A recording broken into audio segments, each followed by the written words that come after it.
Hello and welcome back to the Villa Filler podcast. I'm here with my good friend Dan Wiseman. Dan, I'm not going to bother asking how you are because Aston Villa are safe in the Premier League. Bro, mate, I can't even.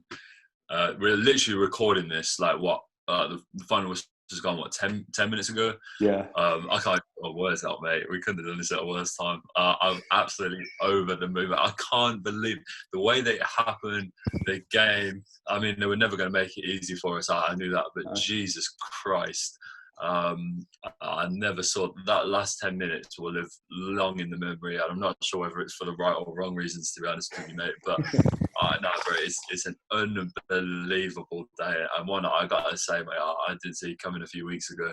No, and I mean, as 5 games ago, it's unthinkable that we're even in this situation. You know, even maybe if you go to before Project Restart, because I mean, Villa were in very poor form, and you know, we spoke on the podcast before, and you know, absolute credit has to be given to Dean Smith to what they've been working on the training pitch, because I think that's now the 2 goals we've conceded in the past 5, and you know, even though we were so desperately holding on, and Villa fans, you know, every time the ball kind of came in our third, it was you know, our hearts were in our mouths.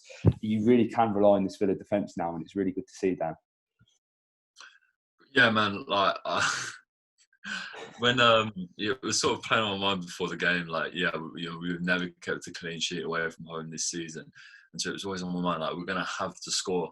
Full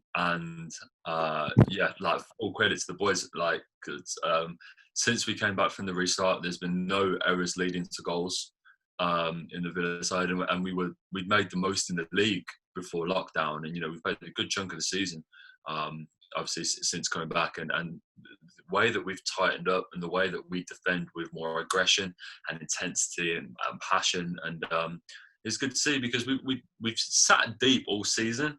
And we've defended in numbers a lot, you know, and we've sort of criticised this at points for the fact we've been deep. You know, it's not that we haven't had the bodies back; it's just that the intensity and the organisation hasn't been there.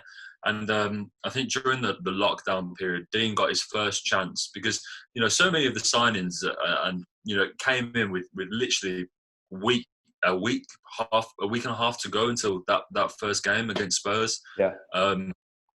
And so, you know, that lockdown period was the first time that Dean got to sit the boys down, speak about, you know, sort of get his philosophy across probably over a prolonged period of time, and really build up their knowledge of how the system that they want to play and their role within the team. Mate, we've seen that really pay off. Not so much in the first few games since lockdown, because I didn't think we defended too well, but in this last chunk of 5, which was always going to be so crucial, I think that's when we've really seen the benefit of the work they did, mate. And you know, you and I have been critical for a long time, asking exactly what John Terry brings to this team, and I think, to be fair, mate, we've just got our answer. Yeah, he's definitely shut us up there, mate. And I mean, to talk on the game briefly, because you know, we've all just experienced it. We're hoping this podcast will get out pretty much instantly. But you know, Jack Grealish in the first half, really good opportunity, and to be honest, I'd say Smith ball in full flow, really, wasn't it? Ball managed to come across, work its way across the box, and it sat really nicely for Jack. Couldn't manage to get it past Fabianski, and it's crazy to see how he was involved in both goals, really, wasn't he? And what a screamer it was! You know, it's pretty much identical to the goal he scored against Brighton away to salvage a point. Did the exact same here, although for 90 seconds, to quote the Blues, it was dreamland, wasn't it, Dan? You know, 1-0 up in the relegation battle. Grealish scores with his weak foot, and you're thinking, man, there's no way we can let this slip.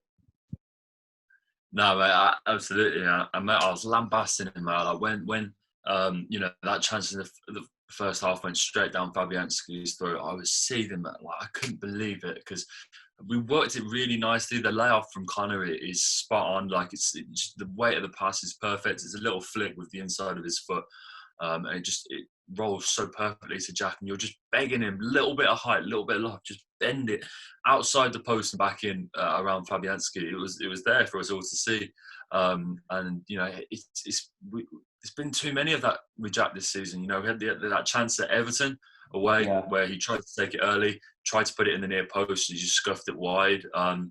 The shot, the one in the first half against West Ham, he just hits it straight into the ground, and from there, all the direction is taken off it.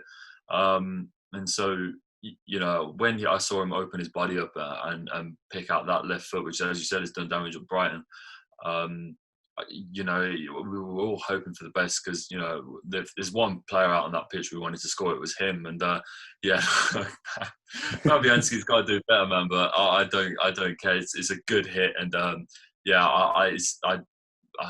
don't know if I've ever celebrated a goal like that, mate. No, it's such a shame that I think given the occasion and where Villa are, and there's been so much talk about how much of a role that the fans play. You could just imagine being in that away end, mate. Bodies would be flying, wouldn't they? It would have been absolutely amazing. It's a shame as well, as I've kind of touched on earlier. The lead didn't last very long. Thankfully, though, it was enough to see us through. Really, I mean, I want to say freak goal, to be honest. I've not really. I've only seen the replays of it a few times. I've not overanalyzed it. Rayner's backpedaling. He's always going to struggle there. And I think he's probably right to be yelling at his players outfield, because I think he does come off Grealish, I believe. You've got to close that down. But as you said earlier, to restrict them, we've not let them have a shot. Really, we've not made an error that's led to a goal. Really, that's just kind of a deflected shot. So it's still such a testament to the defence. And the substitutions that came on, Marvelous Nakamba played more of a role in the last game, I'd say. But someone who you can now rely upon and bring on. Even with our guy Courtney Hawes, man, he came on. I was hoping it weren't going to be a 5 at the back. Obviously, Ezri kind of filled in at the right back. I think Fred was probably a bit tanked, to be fair, after a really good performance from him as well. But I mean, we're in the Premier League for another season, Dan. It can't be understated how huge this is for the club, for the players. Just seeing the scenes at full time of them all huddling, running onto the pitch. It's at least another year with Jack Grealish, you'd like to think, Dan. And I think if anything, off the pitch, the work starts now, really, doesn't it? Suso and Christian Perslow are going to be very busy men across this next sort of really weird transfer window before the season starts. Yeah, for sure, man. And the goal was, just touched on it, the goal was crazy. So unfortunate it's come off Jack. It's easy to, people were asking whether Pepe should have done better. You watch that goal in slow motion, it's easy to think that, perhaps he should. The ball sort of looped and he doesn't adjust his feet fast enough. But if you watch it in real time, which is obviously how the game is played, it's a completely different story. No one's expecting that ball to go where it does. It's such, the dip on the ball is so nasty. It happened so quickly. The ball was just seemed to be up and over, and it was in the net before anyone had even blinked. And so, look, I mean, if you watch it in slow motion, Pepe does take a couple of seconds to start shuffling. But I beg everyone to go and watch it in real time. And you can't criticise that man for me, but. No, man, it was never going to be easy, was it? But no. They've said that it's exactly the same as last season. We had a plan for the Championship and a plan for the Premier League, and as soon as the final whistle goes, one of those plans goes into operation. And thankfully for us, it is the one in the Premier League. It's quite funny now because Jack has scored that goal. It's going to put him right back in the limelight and right back in. Fresh in people's minds, so to speak. I was sort of doubting on the podcast last week whether Jack goes just because of the performances he's been dropping lately. He's sort of performing a bit, and Douglas Luiz was the player that you wanted out of our squad, but Jack scoring that goal has put him right back in the forefront of people's minds. But look, who better to score that goal, mate? And I was looking at that celebration at the end of it all, and in that massive huddle, and how much it meant to Jack to score that goal, and I was. One more year, would it hurt? Would it hurt? Please. Mate, I mean, it's the dream scenario, isn't it? Obviously, results have to go your way, but Villa had to do what they had to do. A draw was enough. Unfortunately, it wasn't the win. But who am I to sit here and criticise Villa for not winning that game when we're still in the Premier League?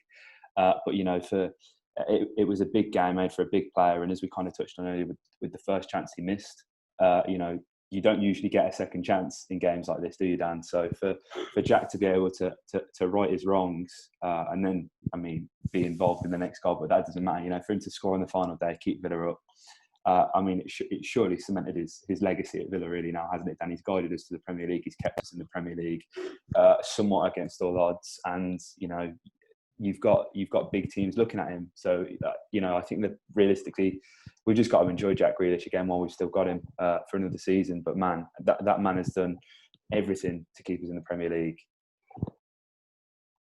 Nah, man, to Jack, to Dean, to the coaching staff, to everyone at the club, like, fair play, man. I've criticised a lot of figures within the club, but you can't argue against this. You know, I was, when we came up this season, I was like, as long as we're above that red line, I don't care how we've done it. Like, that's all that matters is that we stay. The league's going to be hard next season. It's going to be tough. Like the quality this season has been at a premium. We've survived on 35 points and we've been dreadful. Like, the fact that there's 3 teams worse than us is bonkers, mate. But the league is going to be amped up. You know, we're seeing the signings that are coming into the league. We've got some serious clubs coming up from the leagues below. You know, Leeds aren't going to want to be anywhere near that relegation zone. Baggies are a club who have a manager who I think is the real deal. I think Bilic is a really good gaffer. You know, they've made some really good signings. There's a really good spirit at West Brom. You know, and so look, I can't speak for how they're going to do, but again, it's just Leeds and West Brom, and obviously the semi-finals of the playoffs start tonight. Later on, I believe we see Brentford and Swansea get into action.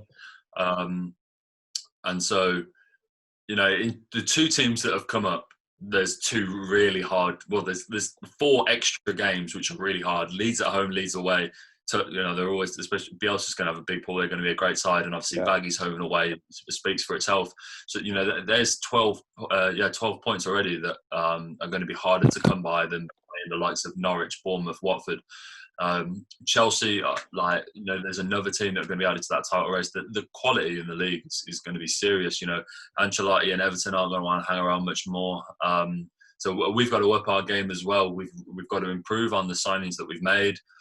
We've got to improve the squad and, you know, really look to compete, because as much as I'm loving this feeling, mate, I want nothing to do with that relegation zone next season.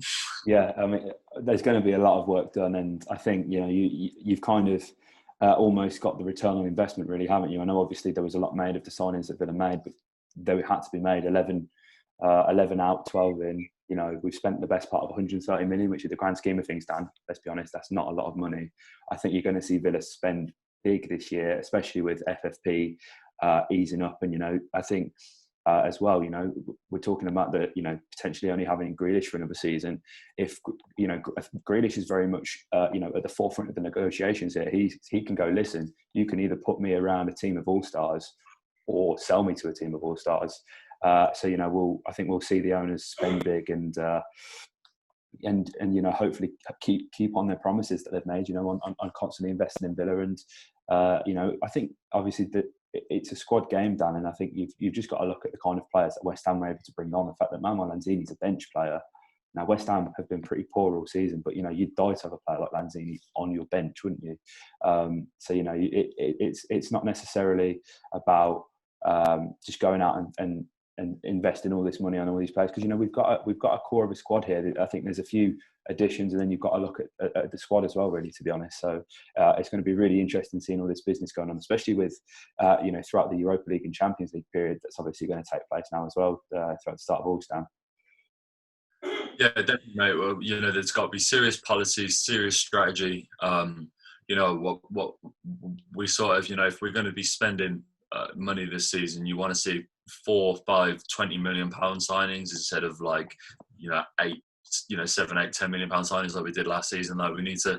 I like the squad. It's showing that it can play. It's showing that it can work. Desperate surgery on that front 3. Like, desperate surgery. Like, we need to put some serious goals in this side. This team is crying out for a winger. But look, you can't. West Ham are a perfect example, mate. And I'm glad you referenced it because I watched them bring off Sebastian Haller. They brought Lanzini. Who was the third sub they brought? Yarmolenko, yeah, that's the one. I watched those three players come off the bench, and I was like, "How are you anywhere near this relegation zone?" Like you look at teams like Bournemouth, like Watford, like us, like like. And it's crazy, but it just goes to show that you can spend all the money in the world, but unless you've got philosophy and strategy and a club, that you can't just go, yeah, he looks all right, he looks good, 30 million there, 20 million there, and just sort of assemble yourself a squad like Ultimate Team, because at the end it doesn't work like that. Yeah. And so we've got to really knuckle down, be clever with our signings. We can't, teams are now well aware that Premier League clubs have a lot of money, and I don't want to see overspending. So we've got to be clever with our business. We've got a good opportunity now with the Europa League and the Champions League starting to get scouting, to get definitely. Watching players. Where there's nothing else going on at the club, we can focus fully on that as an entity. Dean can get involved. And we can look at those, because those are the caliber of players that we're going to need in this league if we're going to be surviving.